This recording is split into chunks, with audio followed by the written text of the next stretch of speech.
اعوذ باللہ من الشیطان الرجیم بسم اللہ الرحمن الرحیم ولا تستوی الحسنۃ ولا السیئۃ ادفع بالتی ہی احسن فإذا الذی بینک وبینہ عداوۃ کأنہ ولی حمیم وما يلقاها إلا الذين صبروا وما يلقاها إلا ذو حظ عظيم وإما ينزغنك من الشيطان نزغ فاستعذ بالله إنه هو السميع العليم صدق الله مولانا العظيم۔ سامعین محترم، یہ سورہ حامیم السجدہ، جس کا دوسرا نام فصلت بھی ہے، اس کی آیت نمبر 34، 35 اور 36 آپ کے سامنے تلاوت کی گئی ہے۔ اس آیت کا جو عمل ہے وہ زندگی کے ان معاملات کے ساتھ جڑا ہوا ہے جن سے ہمارا روزمرہ کا واسطہ پڑتا ہے۔ جیسے ہماری مادی زندگی میں ہمیں کچھ کام مسلسل کرنا پڑتے ہیں، اسی طرح اپنے ایمان اور روحانی اور جو اندر کی دنیا کو بہتر بنانے کا عمل ہے، اس میں بھی یہ کام مسلسل اور مستقل مزاجی کے ساتھ کرنا پڑتے ہیں۔ مادی دنیا کی کچھ باتیں ہم اکثر بیان کرتے رہتے ہیں تاکہ یہ جان لیا جائے کہ اللہ نے ان دونوں کو الگ نہیں کیا، بلکہ ان دونوں کو آپس میں ایک دوسرے کے ساتھ جوڑا ہوا ہے۔ میرا دل اور میرا جسم، دل میں آنے والے خیالات اور جسم کی ظاہری ضرورتیں، یہ سب ایک دوسرے کے ساتھ جڑی ہوئی ہیں۔ ہم ہر روز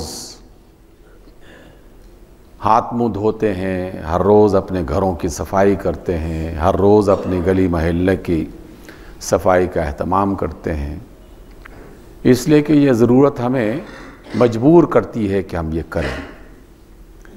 ایک دن چہرہ نہ دھویا جائے، ایک دن گھر کی صفائی نہ کی جائے، ایک دن گلی محلے کی صفائی نہ کی جائے تو فوراً گرد و غبار جم کے ہمیں پریشان کرنے لگتا ہے، اور ہم خود ایک دوسرے کو یاد دلا کر، توجہ دلا کر یہ کرتے ہیں کہ بھائی گرد و غبار بڑھ گیا ہے اور بیٹھنے کی جگہ صاف نہیں ہے، ہاتھ پاؤں صاف نہیں رہے، اس کی صفائی کا بندوبست کرو، اہتمام کرو۔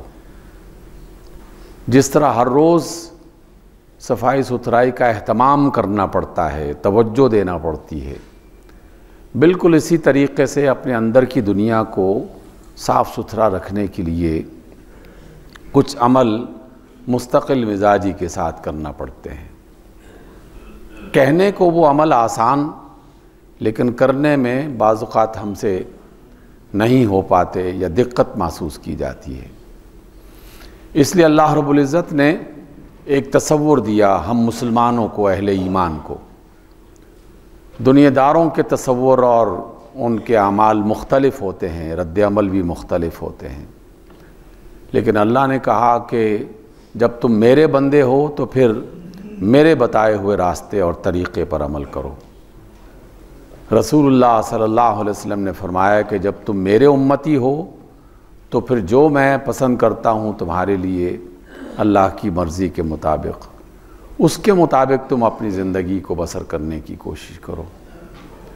لیکن ہم اپنی دنیا میں اپنے مزاج، اپنی شخصیت، اپنے علاقے کے رسم و رواج، اپنی پسند اور ناپسند اکثر اوقات اس کے مطابق فیصلہ کر رہے ہوتے ہیں، اور پھر تکلیف بھی اٹھاتے ہیں، پریشانیاں بھی آتی ہیں، بعد میں شکوہ بھی کرتے ہیں کہ یہ ایسا کیوں ہو گیا۔ اس لیے سامعین گرامی، اس بات کو جان لیجئے کہ اللہ نے جو طریقہ بتایا ہے وہ سب سے بہتر ہے، وہ اس کائنات کو بنانے والا، چلانے والا، اس کے نفع نقصان کو، اچھے برے کو ہم سے زیادہ بہتر جاننے والا ہے۔ تو آج کی اس گفتگو کا پہلا نقطہ جو ہمیں سمجھنا ہے وہ یہ ہے، اللہ رب العزت کے فرمان کے مطابق وَلَا تَسْتَوِي الْحَسَنَةُ وَلَا السَّيِّئَةُ، کہ نیکی اور برائی برابر نہیں ہو سکتے۔ نیکی کا مقام کچھ اور ہے، برائی کی حیثیت کچھ اور ہے۔ اچھائی جو ہے اس کو اللہ تعالیٰ نے کوئی اور حیثیت اور درجہ دے رکھا ہے، اور برائی اس کے مقابلے میں جو ہے اس کی حیثیت کچھ اور انداز کی ہے۔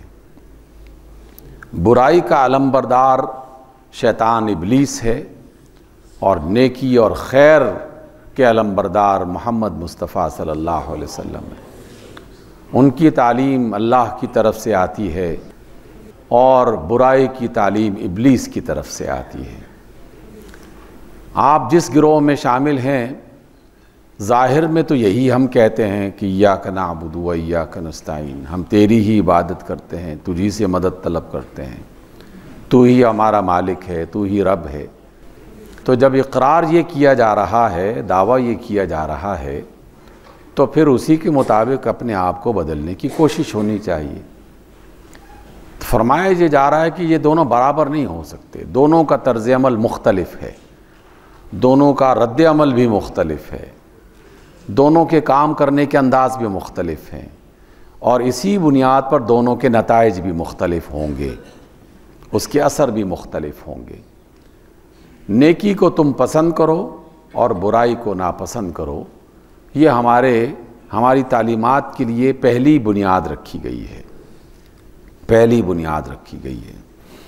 انسانی دنیا میں چونکہ ابلیس اپنے تمام تر لاؤ لشکر کے ساتھ ہر وقت مصروف عمل ہے، اور اس نے یہ ڈنکے کی چوٹ پر اعلان کیا ہوا ہے کہ اے اللہ میں تیرے بندوں کو کہیں کا نہیں چھوڑوں گا، تباہ کر کے رہوں گا، گمراہ میں نے کرنا ہی کرنا ہے۔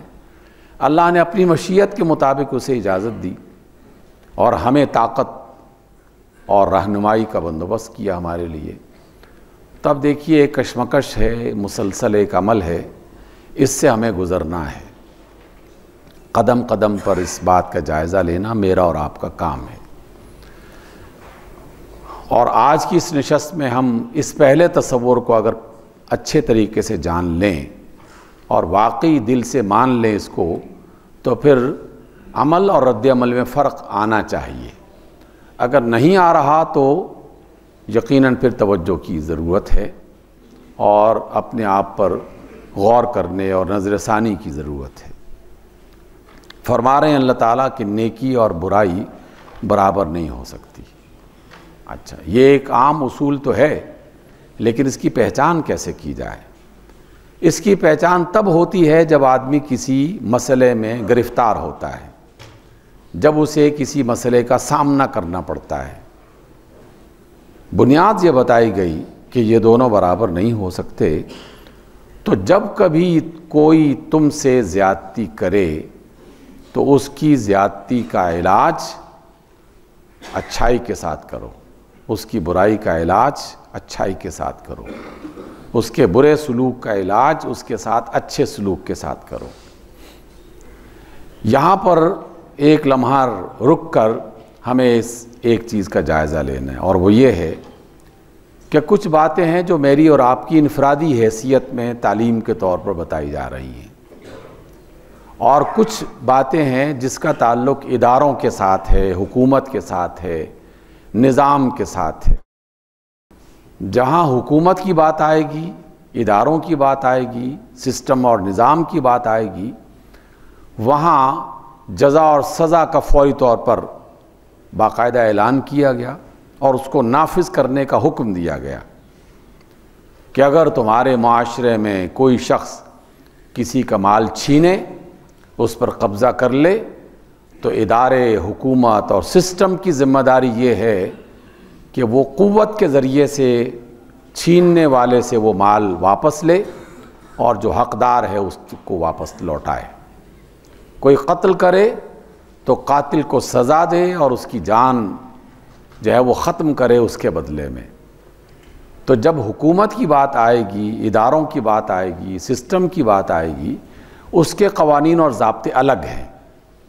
اس میں فوری طور پر جرم تلاش کرنا، مجرم تلاش کرنا اور اس کو سزا دینے کا حکم ہے۔ اس لیے اداروں کی ذمہ داریاں زیادہ بڑی کسی اور انداز کی ہیں، اس میں معاف کرنے کا، درگزر کرنے کا یہ عمل وہاں نہیں ہے۔ عدالتوں کو یہ نہیں اجازت کہ وہ قاتل اور مجرم کو دیکھ بھی لیں، پہچان بھی لیں، گواہ بھی آ جائیں، سب کچھ، لیکن عدالت اس کو معاف کر دے، یہ اجازت عدالت کو نہیں ہے۔ مجھے ہے، آپ کو ہے، فرد کے طور پر ہے، حتیٰ کہ ایک فرد اپنے کسی عزیز کے قاتل کو بھی معاف کر سکتا ہے اور بھری عدالت میں کھڑے ہو کے معاف کر سکتا ہے کہ یہ قاتل کنفرم ہو گیا کہ یہ قاتل تھا اور ہے اور میں اسے معاف کرتا ہوں۔ تو جس نے دعویٰ کیا ہے اسے معاف کرنے کا حق دیا اللہ تعالیٰ نے، عدالت کو نہیں دیا۔ عدالت اسے معاف نہیں کر سکتی۔ کسی نے مال کھایا کسی کا، تو جس کا مال کھایا گیا ہے وہ معاف کر سکتا ہے، لیکن عدالت، حکومت، ادارہ، ذمہ دار فرد وہ اس کو معاف نہیں کر سکتا۔ اس لیے دو الگ الگ چیزیں ہیں۔ تو آج کی مجلس میں ہم سب سے پہلے اپنے بارے میں جاننے کی کوشش کرتے ہیں۔ آج کی یہ گفتگو عدالتوں اور حکومتی اداروں کے حوالے سے نہیں ہے، اگرچہ وہ بھی اس کا حصہ ہیں، لیکن ایک اور انداز میں دیگر آیات میں اس کا حکم ملتا ہے۔ وہاں سزائیں اور انصاف کے ساتھ فیصلوں کی بات ہوتی ہے، یہاں معاف کرنے کی بات، درگزر کرنے کی بات، احسان کرنے کی بات، اس کا تذکرہ کیا جا رہا ہے۔ کسی نے مجھے گالی دی تو اللہ اور اس کے رسول فرما رہے ہیں کہ اس نے برا کام کیا، لیکن تم نے اس برائی کا جواب گالی سے نہیں دینا، ہمیں اجازت نہیں ہے۔ میں مومن ہوں، اللہ کو، اس کے رسول کو مانتا ہوں، تو مجھے کہا گیا کہ تمہیں اجازت نہیں ہے کہ تم اس کے بدلے میں گالی دو۔ تمہیں یا معاف کرنا ہے یا پھر انتظار کرو قیامت کا، حشر کے میدان کا، اور وہاں پر اس کا اصل عدلہ بدلہ ہوگا۔ اور اللہ نے وعدہ کر رکھا ہے کہ بدلہ تو ضرور، اگر تمہاری نیت نہیں ہے کہ میں اسے معاف کروں، اس نے زیادتی کی ہے مجھ سے، تو فکر کی بات نہیں ہے۔ تمہارا رب موجود ہے، وہ جانتا بھی ہے اور عادل بھی ہے، تو وہ تمہارے ساتھ کی جانے والی اس زیادتی کا بدلہ اسے بھی دے گا اور تمہیں بھی دے گا۔ اس نے زیادتی کی، گناہ کیا، غلطی کی، اس کو سزا ملے گی قیامت کے روز۔ آپ نے صبر کیا، بدلہ نہیں لیا، تو آپ کے کھاتے میں یہ نیکی موجود رہے گی۔ اور قیامت کے روز جب حساب کتاب ہوگا اور وہاں اگر میزان میں پتہ چلے کہ میرے حصے میں کچھ نیکیاں کم ہو گئی ہیں، تو جس نے مجھے گالی دی تھی تو اللہ تعالیٰ اس کی نیکیاں مجھے دے دے گا، جس نے زیادتی کی تھی اس کی اچھائیاں مجھے دے دے گا، اور میں نے اگر کسی کے ساتھ زیادتی کی ہے تو میری اچھائیاں ادھر منتقل ہو جائیں گی، کیونکہ یہ ہم نے آقا رحمت علیہ الصلاۃ والسلام کی بالکل صحیح اور جسے پکی حدیث کہتے ہیں، بالکل صحیح حدیث ہم نے کئی بار پڑھی کہ قیامت کے روز جب حساب ہوگا تو وہاں پیسے کا بدلہ پیسہ نہیں ہوگا، وہاں ظلم کا بدلہ ظلم کے ساتھ نہیں بلکہ ظلم کا بدلہ عدل کے ساتھ ہوگا، اور وہاں عدل بدلے میں نیکیاں اور برائیاں تقسیم کی جائیں گی۔ میری زیادتی کی بنیاد پر کسی اور کی برائیاں میرے حصے میں ڈالی جائیں گی، اور میرے صبر کی بنیاد پر کسی اور کی نیکیاں مجھے عطا کی جائیں گی۔ اس طریقے سے بدلہ ہوگا۔ تو اس لیے اللہ نے حکم دیا باقاعدہ اہل ایمان کو، یعنی مجھے اور آپ کو، کہ ادفع باللتی ہی احسن۔ دنیا کی زندگی جب تک ہے تو ہر موقع پر برائی کا جواب اچھائی سے دینے کی کوشش کرتے رہو۔ یہی عظمت کی بات ہے اور یہی صبر تمہیں سکھایا جا رہا ہے۔ اگر تم نے یہ اختیار کر لیا تو پھر اللہ تعالیٰ تمہارے ساتھ نہ صرف راضی ہوگا، خوش ہوگا، بلکہ قیامت کے روز تمہارے لیے آسانیاں ہو جائیں گی۔ جہاں آسانیوں کا اور کوئی دوسرا ذریعہ نہیں ہوگا۔ تو اس لیے فرمایا ادفع باللتی ہی احسن۔ سامعین گرامی، یہ بات جو ہے وہ کہنے کو میں بہت آسانی کے ساتھ کہہ رہا ہوں، آپ بھی آسانی کے ساتھ سن رہے ہیں، لیکن جب نوبت آتی ہے گھر میں، دکان پہ، پڑوسی کے ساتھ، کسی کاروبار میں شریک فرد کے ساتھ، بازار میں چلتے ہوئے کسی بندے کے ساتھ، معاملہ کرتے ہوئے کسی گروہ کے ساتھ، جب معاملہ پیش آتا ہے اور زیادتی سامنے آ جاتی ہے، اس وقت شیطان اس آگ کو بھڑکاتا ہے، اس کی چنگاری شعلہ بناتا ہے، اور اس موقع پر بڑے بڑے ایماندار، ان کا ایمان وہیں دھڑام سے گر جاتا ہے، وہاں وہ ناکام ہو جاتے ہیں۔ اس لیے قدم قدم پر ایک مسلمان کو بڑا ہمبل، بڑا صبر کرنے والا، متحمل مزاج، بردبار اور ضبط کرنے والا، آپ علیہ السلام کے اس کے بارے میں کئی فرامین ہیں۔ ایک معروف بڑا مشہور فرمان، ہمارے ہاں تو یہ کہا جاتا ہے نا کہ فلاں نے مجھے مارا تو میں نے اس کی ایسی تیسی کر دی، اس کا حشر برپا کر دیا، اس نے مجھے ایک گالی دی، میں نے 10 سنائی اس کو، اس نے تھپڑ مارا، میں نے اینٹ ماری، اور کہاں بچ کے جا سکتا ہے؟ میں دنیا میں طاقتور ہوں، کون ہے جو مجھے میرے ساتھ یہ زیادتی کر کے بچ کے کہاں جائے گا؟ یہ سارے تصورات یہ شیطانی اور ابلیسی تصورات ہیں جو ہمارے اندر باقاعدہ اس نے بھی بسا رکھے ہیں۔ اسی وجہ سے ایک مومن بن کے دنیا میں جینا آسان تو نہیں ہے، اس کے لیے بہت بہادر بننا پڑتا ہے۔ آقا رحمت علیہ الصلوۃ والسلام کا فرمان گرامی ہے کہ بہادر اور پہلوان وہ نہیں ہے جس نے اپنے مخالف کو گرا دیا اور چت کر دیا اسے، اصل بہادر اور پہلوان وہ ہے جس نے اپنے غصے کو پی لیا۔ تو غصے کو پینا کوئی آسان بات تو نہیں ہے۔ ہمارے گھروں میں، تمام گھروں میں ایسا ہی ہوتا ہے، تمام مجلسوں میں ایسا ہی ہوتا ہے، ایک کی 10 سنانا معمول کی بات ہے، بلکہ اس پر فخر کیا جاتا ہے۔ اور اللہ رب العزت نے اس کے مقابلے میں ہمیں یہ دوسری تعلیم دی ہے۔ دنیا امتحان ہے تو امتحان کے لیے کوئی نہ کوئی مشکل تو ہمیں برداشت کرنا پڑے گی نا۔ مشکل برداشت نہیں کریں گے تو آسانی کی تمنا کیسے کی جا سکتی ہے؟ اللہ سے ہم آسانیاں چاہتے ہیں جو اس نے دینی ہے، انشاءاللہ اس کا وعدہ ہے اور وہ سچا وعدہ کرنے والا ہے، لیکن اس نے کہا کہ پہلے اپنے آپ کو اس قابل ثابت کرو کہ واقعی تمہیں یہ انعام ملنا چاہیے، یہ انعام ملنا چاہیے۔ دنیا کی زندگی میں ہم اسے مانتے ہیں، اس کے مطابق اپنے دن رات گزارتے ہیں، لیکن اللہ کی رسول کی جہاں بات آ جائے تو وہاں ہم اسے ایک سرسری انداز میں سن کے نظر انداز کر دیتے ہیں۔ اس لیے سامعین گرامی، یہ ایک مسلمان بن کے جینا آسان نہیں ہے۔ قدم قدم پر انسان کے اندر الاؤ جلتا ہے، آگ جلتی ہے، بھسم کے راکھ کر دیتی ہے اسے، اور قدم قدم پہ اپنے آپ میں صبر اور ضبط اور ہمت پیدا کرنا اور اپنے آپ کو جری اور بہادر ثابت کرنا، اس کے لیے اللہ تعالیٰ کی مدد اور اس کے ایمان کی ضرورت ہے۔ بارہا آپ نے سنا، دوبارہ سن لیجئے، آقا رحمت علیہ السلام نے کسی فرد سے کچھ ادھار لے لیا کسی موقع پر اور قرض لیا، اور یہ بات ہم نے کئی بار بیان کی ہے کہ قرض لیا جا سکتا ہے، اس کی ضرورت اگر ہو تو یہ حرام نہیں ہے، اگرچہ نہ لینا پسندیدہ ہے۔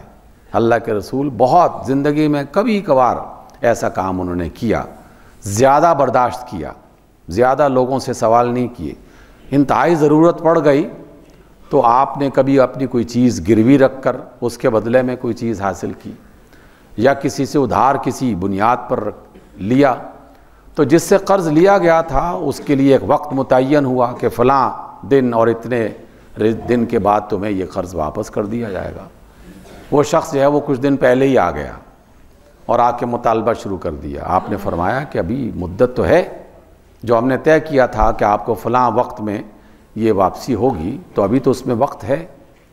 بس اس نے ایک دم برا والا کہنا شروع کر دیا کہ تم لوگ ہوتے ہی ایسے ہو، ہاشمی ہوتے ہی ایسے ہیں، اور عبد المطلب کی اولاد ہوتی ہی ایسی ہے، یعنی الٹی سیدھی سنانا شروع کر دی۔ ابو بکر صدیق ساتھ بیٹھے ہوئے تھے، ایک آدھ منٹ تو صبر کیا اور پھر ایک دم وہ بھی غصے میں آ کے اس کو سنانا شروع کر دی تو رسول اللہ کا چہرہ سرخ ہو گیا، بجائے اس کے کہ ابو بکر کو شاباش دیتے اور اس کی پیٹھ تھپ تھپاتے جیسے ہمارے ہاں ہوتا ہے کہ بھائی تم نے بڑا اچھا میرا ساتھ دیا. اب رسول اللہ خود ناراض ہو گئے، ابو بکر سے ناراض ہو گئے. وہ جس نے زیادتی کی اس سے ناراض نہیں ہوئے، اٹھ کے اندر چلے گئے. تو ابو بکر صدیق نے پوچھا یا رسول اللہ وہ بدتمیزی کر رہا تھا اور میں نے تو اس کا جواب دیا تھا آپ کے بدلے میں، آپ مجھ سے ناراض ہو گئے ہیں. آقا رحمت علیہ السلام فرماتے ہیں کہ میرے رب نے جب وہ زیادتی کر رہا تھا تو ایک فرشتہ میرے اور تمہارے درمیان اس کے جواب دینے کے لیے کھڑا کیا ہوا تھا، لیکن جب تم نے جواب دینا شروع کر دیا تو فرشتہ ہٹ گیا. گویا کہ یہ پیغام دیا گیا کہ اگر تم اپنا حساب خود کرنا چاہتے ہو تو کرو، پھر مجھے درمیان میں مت لاؤ. میری جو رحمت کا اور میری عنایت کا اور کرم کا جو وعدہ ہے وہ ہم سے نہیں ہے، کیونکہ تم نے تو کسی اور کو شامل کر لیا ہے. تو یہ یقین کر لیا جائے رسول اللہ صلی اللہ علیہ وسلم فرشتوں کو اپنی آنکھوں سے دیکھتے تھے، اس لیے انہیں پتہ چل جاتا تھا کہ یہاں فرشتہ آ چکا اور اللہ کی مدد پہنچ چکی. ہمیں رسول اللہ کے اس عمل پر ایمان لانا ہے. ایمان بالغیب اس میں یہ بھی شامل ہے، اس میں یہ بھی شامل ہے کہ اللہ کے رسول نے فرمایا ہے تو سچ فرمایا ہے. اس وجہ سے اپنے آپ کو رد عمل کے طور پر جب بھی سوچو تو بہت سوچ سمجھ کر اس پر ریئیکشن کا اظہار کرو. کسی بندے نے آپ کے پیسے مار لیے، آپ پھل خریدنے گئے، سبزی خریدنے گئے اور اس نے اس میں گندی سبزیاں اور گندے پھل ڈال دیے. آپ نے کوئی چیز خریدی وہ خراب نکل آئی، تو آپ کو یہ حق دیا گیا ہے، مجھے یہ حق دیا گیا ہے کہ میں اس کو کہوں کہ یہ تم نے غلط کیا ہے، ٹھیک ہے نا. لیکن مجھے اس سے لڑنے کا حق نہیں دیا گیا. اس سے کہا جا سکتا ہے، اس سے مطالبہ کیا جا سکتا ہے، اپنی چیز کو صحیح بدلوایا جا سکتا ہے، لیکن لڑنے، برا بھلا کہنے اور فساد برپا کرنے کی اجازت نہیں ہے. اور جان لیجئے اللہ اور اس کے رسول صلی اللہ علیہ وسلم کا فرمان گرامی ہے، بالکل سچا اور کھرا فرمان ہے. اور دنیا میں بارہا ایسا ہوا اور ہوتا رہے گا کہ اگر کسی شخص نے صبر کیا تو اللہ تعالیٰ آخرت میں تو جو بدلہ دینا ہے وہ دے گا ہی، لیکن اکثر اوقات دنیا میں بھی وہ دے دیتا ہے. صبر کا بدلہ دنیا میں ہی دے دیتا ہے اور اس کی اچھائی اس کو ایک اعزاز کے لیے، اس کے آنر کے طور پر اس کو دے دیتا ہے اور کہتا ہے تم نے میرے لیے صبر کیا، یہ لو. اس کے رزق میں برکت ہو جاتی ہے، اس کی بیماریوں میں شفا مل جاتی ہے، اس کی ذہنی پریشانیاں دور کر دیتا ہے، اس میں مزید اضافے اللہ تعالیٰ اپنے اپنے انداز میں کرتا ہے. بس ہم انسان جو ہیں وہ ذرا جلد باز ہیں، اپنے مطلب کی اپنے انداز میں اس کا بدلہ چاہتے ہیں، لیکن اللہ تعالیٰ جو ہے وہ اپنے انداز میں اور اپنے وقت پر اس کا بدلہ دیتا ہے اور زیادہ بہتر دیتا ہے. تو فرمایا کہ ادفع باللتی ہی احسن، کوئی زیادتی کرے تو اس کا بدلہ اچھے انداز میں، اس سے زیادہ بہتر انداز میں دو. فَإِذَا الَّذِي بَيْنَكَ وَبَيْنَهُ عَدَاوَةٌ كَأَنَّهُ وَلِيٌّ حَمِيمٌ، تو جس کے اور تمہارے درمیان میں کسی زیادتی کی وجہ سے دشمنی پیدا ہو گئی، مخالفت پیدا ہو گئی ہے، تو اللہ تعالیٰ ایک بدلہ تو دنیا میں دے گا اور وہ یہ ہے کہ دشمنی ختم کر کے دوستی پیدا کر دے گا، نفرت ختم کر کے محبت پیدا کر دے گا. سامعین گرامی، خصوصی طور پر یہ والا معاملہ اپنے عزیزوں کے درمیان لازماً ہونا چاہیے. ایک ادارے میں کام کرنے والے کولیگز کے درمیان لازماً ہونا چاہیے. ایک نے میرے ساتھ زیادتی کی، بھائی ہے تو اس کو معاف کر دو، بہن ہے تو معاف کر دو، بہنیں آپس میں ایک دوسرے کو معاف کر دیں، خواتین آپس میں ایک دوسرے کو معاف کر دیں، تو ان کے درمیان میں وہ رشتہ جو اللہ نے قائم کیا وہ رشتہ مزید بہتر ہو جائے گا. وقتی طور پر کچھ دنوں تک ممکن ہے کہ بات نہ ہو، روٹھے رہیں، نفرت کا اظہار ہوتا رہے، تو اللہ تعالیٰ نے اس طرح کی غیبت والے تبصروں اور کینہ اور حسد سے اسی وجہ سے تو منع کیا ہے کہ اگر تم نے اس کو شروع کر دیا تو پھر وہ دوریاں بڑھتی چلی جائیں گی.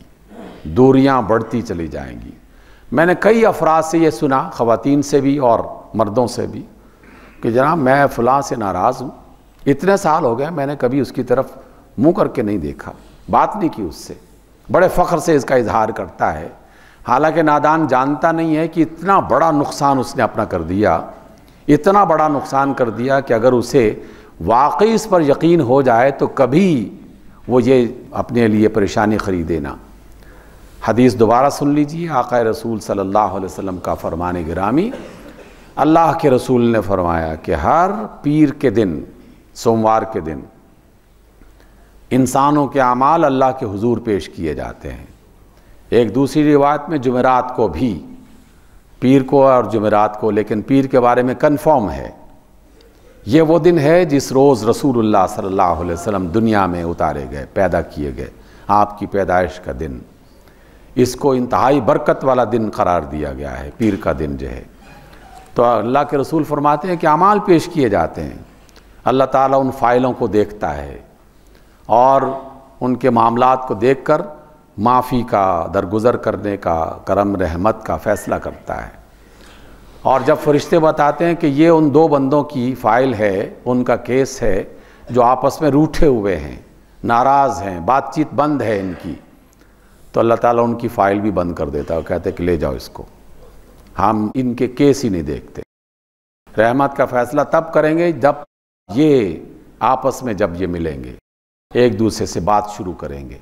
اور رسول اللہ صلی اللہ علیہ وسلم نے فرمایا کہ ان دونوں میں بہتر وہ ہے جو سلام میں پہل کرے، جو سلو کرنے میں پہلے آگے بڑھے، وہ زیادہ بہتر ہے، اللہ کو زیادہ پسند ہے۔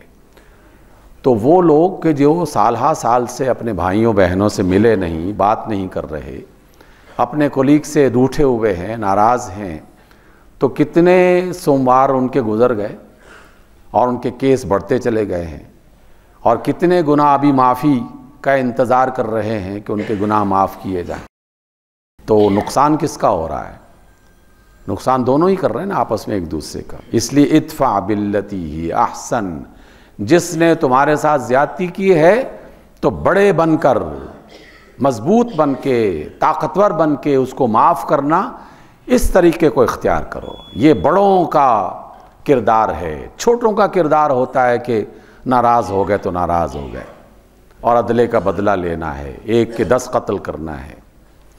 عرب دنیا کی جاہلی معاشرے میں یہ ہوا کرتا تھا، ہمارے ہاں بھی یہی ہوتا ہے۔ ہم جس گاؤں میں، محلے میں رہا کرتے تھے، ہم نے آنکھوں سے دیکھا، ایک قتل ہوا اور اس کے بعد 20 قتل کئی سال تک مسلسل اس کا سلسلہ چلتا رہا کہ اس نے قتل کیا تھا، بدلہ تو لینا ہے ہر صورت میں، بدلہ نہ لیا تو پھر عزت کہاں جائے گی، کائے کی عزت۔ اور چند سال کے بعد ہم نے خود اپنی آنکھوں سے دیکھا کہ دونوں خاندانوں کے نوجوان دنیا سے ختم ہو گئے، بوڑھے باقی رہ گئے صرف، کیونکہ وہ جو انتقام انسانوں کے اندر پیدا ہوا اس نے خاندانوں کو ختم کر دیا۔ آخرت میں جو ہوگا وہ تو ہوگا ہی، دنیا میں بھی اتنا بڑا خسارہ۔ تو یہ تو جاہلوں کا طریقہ تھا، اور اب بھی جاہلوں کا یہ طریقہ ہے کہ گالی کا فوراً جواب گالی سے اور اینٹ کا جواب پتھر سے۔ یہ جاہلوں کے محاورے اور جاہلوں کے معاشرے میں ایسا ہوتا ہے۔ مومنین کے معاشرے میں، رسول اللہ کے امتیوں کے معاشرے میں ایسا نہیں ہونا چاہیے۔ کسی نے زیادتی کی، اس کو معاف کر دو، کیونکہ آپ نے اس کا بدلہ اچھائی کے ساتھ دینا ہے، اور اللہ کا وعدہ ہے کہ ہم تمہارے درمیان میں محبت پیدا کر دیں گے اور تم دوست بن جاؤ گے۔ لیکن یہ آسان نہیں ہے، صبر والے ہی اس عظمت کو پا سکتے ہیں۔ اور اگر کبھی شیطان تمہیں روکے کہ یہ کام نہیں کرنا، تو پھر اعوذ باللہ من الشیطان الرجیم پڑھو۔ جتنی کثرت سے پڑھو گے اللہ تعالیٰ اتنا ہی غصے کو کم کرے گا اور تمہارے معاملات کو درست کرے گا۔ اللہ تعالیٰ ہمارے معاملات کو بہتر بنائے اور شیطان کے وسوسوں سے، اس کی چالوں سے ہمیں محفوظ رکھے۔ اقول قولی ھذا واستغفر اللہ لی ولکم۔